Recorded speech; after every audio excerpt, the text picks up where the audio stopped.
حضرت امام حسین لجپال سرکار اللہ کے وہ مرد مجاہد ہیں کہ جن کو مالک بے نیاز نے اتنی شان و شوکت عطا فرمائی ہے، اتنا عظمت عطا فرمائی، اتنا کمال حسن عطا فرمایا۔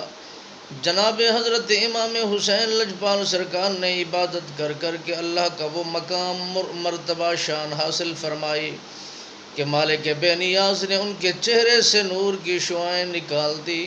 حضرت امام حسین لجپال سرکار فرماتے ہیں، جب گلیوں میں ہم گھوما کرتے تھے تو اندھیری راتوں میں میرے نور کی شعائیں اتنا نکلا کرتی تھی کہ گلیاں روشن ہو جایا کرتی تھی۔ زمانہ مجھے پہچانتا اس بات سے کہ جہاں میں بیٹھا ہوا ہوتا تھا وہاں پر روشنی چھایا جایا کرتی تھی، اور زمانے کو یہ خبر ہو جایا کرتی کہ امام حسین لجپال سرکار یہاں پر جلوہ گر ہیں، آپ یہاں پر تشریف فرما ہے۔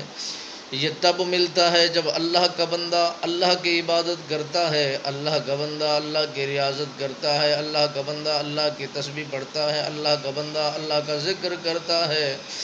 مولا کریم اس کے چہرے کو روشن فرما دیتا ہے، نور علی نور فرما دیتا ہے۔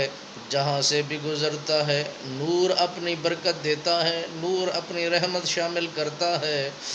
ایک دفعہ بندہ جب اللہ کی یاد میں آ جائے، اللہ کی بندگی میں آ جائے، اللہ کے ذکر میں آ جائے، مالک بے نیاز پھر قیامت کی صبح تک اس کو چمکا کر رکھتا ہے، اس کی روشنی کو ختم نہیں ہونے دیتا، اسے بہترین معطر و منور کر دیتا ہے، روشن کر دیتا ہے۔ یہ تب ملتا ہے جب اللہ کی بارگاہ میں خلوص نیت کے ساتھ اس کی عبادت کی جاتی ہے، اس کی ریاضت کی جاتی ہے، اس کی تسبیح بیان کی جاتی ہے۔